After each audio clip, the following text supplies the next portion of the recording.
Öteden beri bu gayrimenkul yolsuzluğu yapılıyor. Bu nereden kaynaklanıyor? Tapu idaresinin e, düzenli bir şekilde çalışmamasından. Diyelim ki eskiden internet yoktu, birbirinden haberi olmuyordu. Ama şimdi öyle değil. Şimdi internet var. Satış diyelim yapıldığı zaman mal sahibine en azından bir mesaj çekilse. Nasıl e, bankadan para çektiğin zaman veya senin ismine para çekildi, mesaj geliyor sana. Diyor ki filan tarihte hesabınızdan şu kadar para çekildi. Ha, aynen onun gibi. Bu zor bir şey değildir yani. Kolay bir şeydir. Bunu yapmaları lazım. Ve görüntü şeyini iyi şey etmeleri lazım. Şimdi bazı tapu dairelerinde bu kamera sistemi iyi çalışmıyor.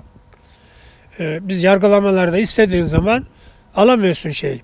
Bozuktu bilmem ne. Ya bunu merkezi bir sistemle kamera şeyini iyi çalıştırmak lazım. Kim girdi, kim çıktı. Hele işlem yapanlar. Anında yakalanır. Yani şey olsa bile anında hemen yakalanır. Yani bu o kadar zor bir iş değildir yani. Şimdi bu internet çağında bakıyorsun ki ekranlarda adam diyor işte ben dolandırıldım. Benim evime geldim baktım ki bir başkası orada oturuyor falan. Ya bu ayıp bir şey ya. Ya bu devletin ayıbı ya. Bu devletin ayıbı. Bunu dediğim gibi teknik usuller halleder. Gayet rahat halleder. Halleder gider. Öyle bir zor bir şey değildir yani. Sait. Şimdi uygulamaya geldik baktık ki evimizde başkası oturuyor. Hemen şikayet savcılığa bildirmemiz lazım. Aynı şekilde şimdi yargı reformu da çok önemli. Savcılık da bunu çok süratli bir şekilde takip edip sonuçlandırmalıdır.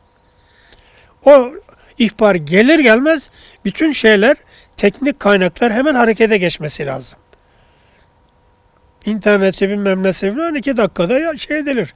İşte yapanlar sahte belge düzenledikleri için cezalanırlar.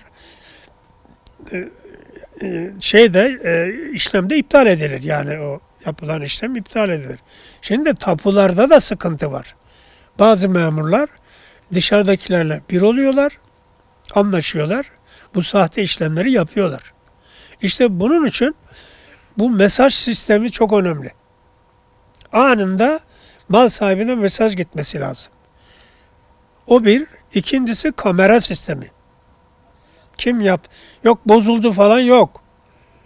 Bunu artık şey etmek gerekiyor. Ve kameralar da mutlaka bir merkeze aynı şeyleri, görüntüleri sadece oradaki banta filan değil, merkeze diyelim Tapu Genel Müdürlüğü'ne veya Emniyet Genel Müdürlüğü'ne veya istihbarat dairesine orada da oraya da geçmesi lazım o görüntüleri.